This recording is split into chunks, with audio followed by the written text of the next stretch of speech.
এই বাংলাদেশকে শহীদ জিয়া, শহীদ খালেদা জিয়া এবং শহীদ প্রেসিডেন্ট জিয়াউর রহমানের বাংলাদেশকে আমি আওয়ামী লীগের হতে দিব না। আমি মতিউর রহমান নিজামী এবং সাইদি সাহেবের বাংলাদেশকে আমি আওয়ামী লীগের হতে দিব না। 1400+ শহীদের রক্তের সাথে আপনারা এভাবে বেইমানি করবেন, তা তো আমরা স্বপ্নেও ভাবি না।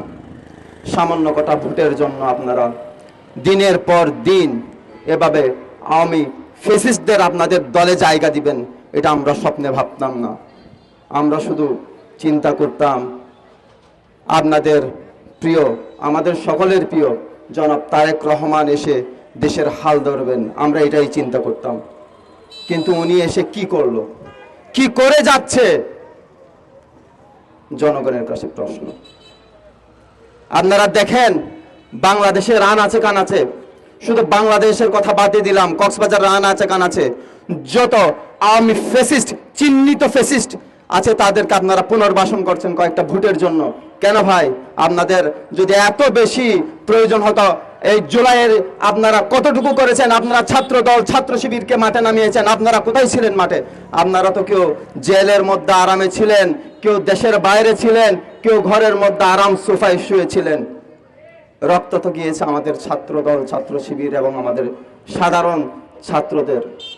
আপনারা এখন মজা নিচ্ছেন, দিন শেষে আপনারাই আমাদের গায়ের উপর গুলি করতে দ্বিধাবোধ করবেন না সামান্য কটা ভোটের জন্য। ভাই আবারও বলছি, রাজপথ এখনো ছাড়ি নাই, ছাড়বো না যতদিন পর্যন্ত আমার এই সোনার মাতৃভূমি ফ্যাসিস্ট মুক্ত হবে। আওয়ামী লীগের ঠাঁই এই বাংলায় হবে না, হবে না, হবে না। আমি আবারও বলছি, কক্সবাজার 4 আসনের মাননীয় সাংসদ, বিএনপি মনোনীত মাননীয় সাংসদকে আমি আবারও জানান দিতে চাই, দয়া করে আপনি আপনার মন মস্তিষ্ক থেকে এইসব আওয়ামী চিন্তা ভাবনা ফেলে দিন, নয়তো আপনার পরিণতি 5 আগস্ট শেখ হাসিনা চাইতে খারাপ হবে। সে তো ভারতে পালিয়েছে, আপনার পাশে বার্মা আছে, হেঁটে পার হতে পারবেন। বিমান, গাড়ি অথবা অন্য কিছুই লাগবে না, আপনি হেঁটেই চলে যাবেন। দয়া করে আবার বলছি, শুনে রাখুন, এর আগে আপনি আমাদের সহযোদ্ধা জিনিয়াকে নিয়ে যা তা বলেছেন, চুপ ছিলাম, কথা বলিনি।